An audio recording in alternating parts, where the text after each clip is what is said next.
All right, so basically, I had did a story about Ben and Jerry's. They basically are advocating against like the amount of money that the Pentagon spends. And this person commented this in the comments, and I had never heard about this. It says, it's been a shady institution since they built it on top of a thriving black community. And I'm like, what? So I went and did some Googles. Y'all, this is insane. Yes, the Pentagon was built on top of a thriving black community. That community would have been known as Queen City, the lost black community swallowed up by the Pentagon. What the fuck? A thriving all-black community flourished just... God damn you, TikTok. You gonna make me whoop you, boy. A thriving all-black community flourished just outside of Washington, D.C. until its nearly 1,000 residents were forcibly displaced. Now this little-known city is finally being honored. The stout, jug-like building rises 35 feet above the greenery of Arlington, Virginia's Metropolitan Park, a green path-laced oasis set amid Amazon's new HQ2 headquarters. Constructed from 5,000 odd red bricks, the structure feels both industrial and earthy, and stepping inside the small space reveals hundreds of glistening glazed ceramic bulbs cascading from above in waves of blue, green, and brown. This is Queen City, an art installation paying homage to the 903 African-American residents, of the eponymous all-black community, as well as the surrounding East Arlington neighborhood, who were forcibly removed from their homes in the early 1940s to make way for the construction of the Pentagon. What they did to our city was an atrocity, said 93-year-old Dr. William Vollen, who remembers his childhood in Queen City before he and his family were kicked out. There was an alleyway with small houses on each side. We had a black fire department, churches, barbershops, all kinds of businesses, he said, recalling how he and his friends used to play and walk to school together. And while there was no running water or electricity, common in white neighborhoods at the time, Queen City residents made do in their tight-knit community. It was like one big family, Vollen said. 2.5 miles away at the Black Heritage Museum of Arlington, Queen City's little-known story is highlighted through photos and artifacts. According to Dr. Scott Taylor, a third-generation Arlingtonian and the museum's president, the Lost City story starts at Arlington House. The neoclassic...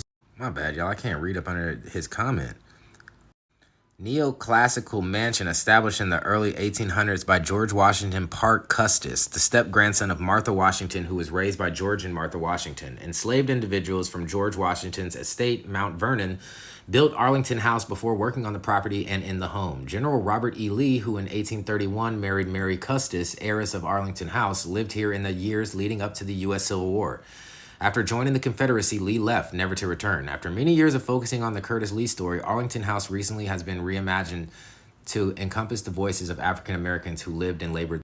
After the Emancipation Proclamation of January 1st, 1863 freed enslaved people in Confederate states, the federal government established Freedmen's Village on the Arlington House property. So Freedman, like if you see anybody with the last name Freeman, like Morgan Freeman, he probably had a relative that was a what? Free man. All right. Or became a what? Free man. Free man, because that comes with all kind of bullshit and stipulation. But anywho, which would later become Arlington National Cemetery. The planned community with clapboard houses, schools, churches, and roads became a thriving village for formerly enslaved workers. Reformer and writer Frederick Douglass often visited, and abolitionist Sojourner Truth, who lived in the village for a year and a half beginning in 1864, advised villagers on their rights. At the time, Arlington was 75 to 80% black, Taylor said. There was so much black activity then. People were learning to read and write. They were buying property and starting businesses. John Sifix, an African-American politician born free in Virginia, became a delegate. This scared white people. That's why the federal government closed Freedmen's Village. By 1900, the thriving village had been dismantled, with a few home and business owners fairly compensated. Today, little remains other than a historical plaque in Foxcroft Heights Park overlooking Arlington National Cemetery near its original location. Dude, they're erasing history. I'm 31 and I didn't know this. So that means they already did the erasure of this. Think about what they don't want in history books going forward from the time that we're living in now. That's why I don't know about this. Many former residents left for other black neighborhoods in Arlington or Washington, D.C. in 1892. Mount Olive Baptist Church, which was founded in Freedmen's Village, bought 2 acres just down. God dang it. The post is over top of it.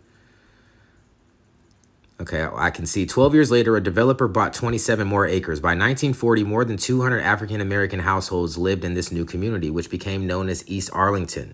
Queen City was officially a 4.5-acre area within East Arlington, though the whole area is often referred to as Queen City. Other than a nearby plaque, little remains of Arlington's former freedmen village today. I wonder why. But with World War II looming, the United States required a new military headquarters. The War Department was renting 17 buildings across Washington, D.C., and they needed to consolidate. Federal eyes locked onto nearby Arlington, and the fate of the area's African American community was in jeopardy once again. We scattered all over the place, Volin said. Many of my buddies I never saw again. Some went to friends and families, or they moved north or south after being contacted by a lawyer hired by residents. First Lady Eleanor Roosevelt secured temporary trailers where some, including Volin's family, lived in the Arlington neighborhoods of Johnson's Hill. Today's Arlington View and Green Valley. The trailer camp was filthy with a common filthy bathroom where people took showers, he said, remembering how the so-called temporary structures sat on mud flats. It was just awful.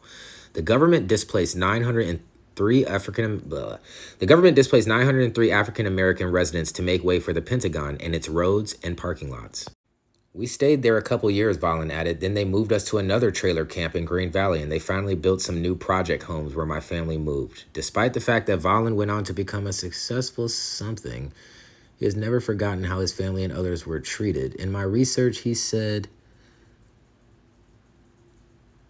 something domain indicates that when they build, they are supposed to enhance an area, but they used eminent domain to destroy an area. The families, the businesses, the hopes and dreams, I deem that as an atrocity. For whatever reason, I can't move the guy's comment who I'm replying to off the side. So every time I get to this section of shit, I can't read up under it. I'm sorry, y'all. For many Americans, however, Queen City's story remained unknown until recently when artist Nakisha Durrett created the eponymous installation. She was researching art ideas for Amazon's new headquarters and stumbled upon the Black Heritage Museum of Arlington's display about the vanished community that once stood here. Everyone knows how quickly the Pentagon was built in record time. She said, it's never mentioned there were people whose lives were upended in order for this to happen. So shout out to the guy that commented on my video from last week and informed me about this for me to go inform y'all about this. I really appreciate that. And I think I'm done with this story for now.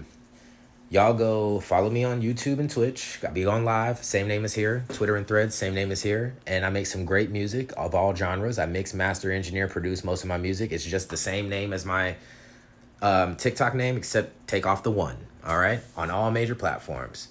Y'all go give me a listen. And until next time, peace. Y'all have a wonderful day.